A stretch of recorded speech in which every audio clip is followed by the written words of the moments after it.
Okay, well, the last time I left off, I said I was going to be doing some modifications and securing stuff down and locking it down a little bit more permanent. I mean, I'm constantly changing stuff, so nothing's ever quote unquote permanent, but I'm trying to get it as semi-permanent and try and live with it as much as I can for a while without having to switch stuff up every couple weeks. And I'm trying to get something that I like, how it sounds and how it looks and everything. So the first thing that I did was my tablet. I fixed that. I made that a little bit more permanent. If you can see, I made this holder and it just slides right in and out, and it's right above the EQ. Got the power cord right there. It's hooked together with the Bluetooth, like I said last time, how it'll simultaneously pair with the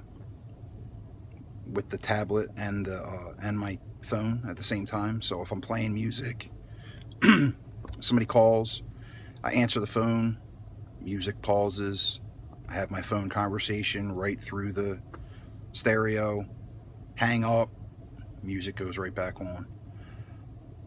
Sometimes I actually forget if I'm on a long phone conversation, and it kind of scares me when it goes back on because the volume will be kind of loud. But anyway, that's how that's set up. I hooked the big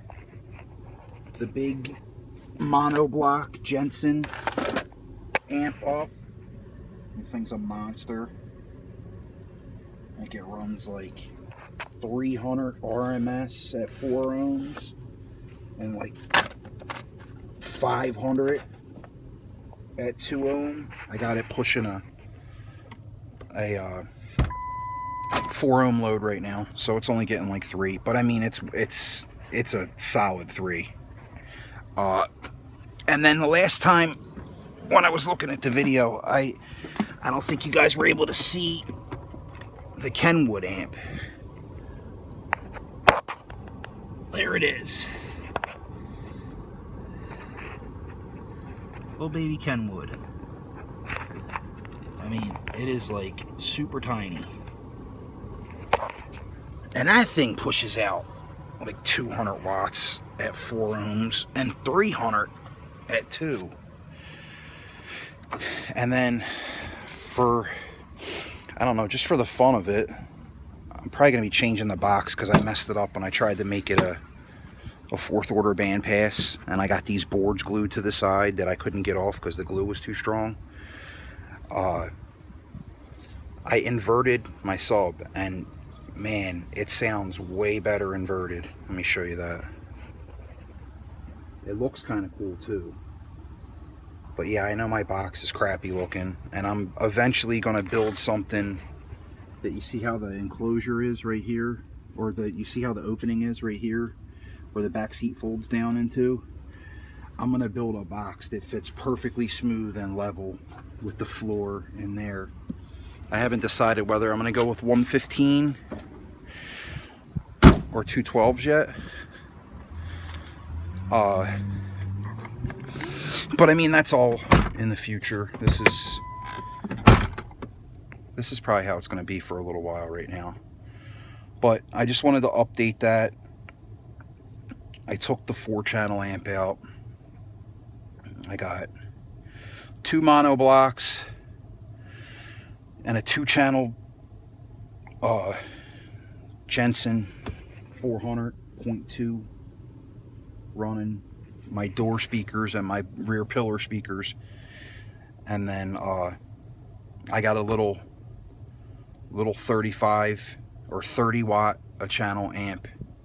You can't see it, it's tucked back in the back. It's running the tweeters and those mid-bass speakers. I got them crossed over for like 300 and up on the mid-bass, and then the tweeters are paired into it with a crossover as well. So it's getting like 200 to like 4,000 on the mid bass speakers, and then like 4,000 and up on those tweeters. But like I said, I did that just to bring the sound up front a little bit more and have it sound like it was coming from in front of you instead of being around you, because I don't know, like, I like it better when it sounds like it's coming at you, like it's a stereo, it's left and right, you know, that's how you want it to sound. You don't want it, it's not a surround sound system, I'm not watching movies on it, it's music, you know. I can change settings and fades and that kind of stuff and make it so it's more surround, but the way I like to listen to it is I like it to actually sound left and right, and that's what it sounds like now. And oh, and then here's a better shot of the subs that I got in between the seats up here, and those are the ones that are running off the Kenwood little guy. Yeah, I mean, I'm pretty happy with how it sounds for now. It sounds pretty good. It's running pretty good. You can see my voltage. Everything's on right now. I'm at 14.2. It doesn't dip down below like 13.5 ever. So it's pretty decent for now. And I don't know. The next time I do something new, I'll keep you posted, and I'll put some new stuff up. I know some of the stuff that I have tagged on this video and the video before, I've actually looked for and I couldn't find, or had a hard time finding, or there was like some half-ass video about a certain thing. So I'll tag all the equipment that I have in here in the description or in the tag line below.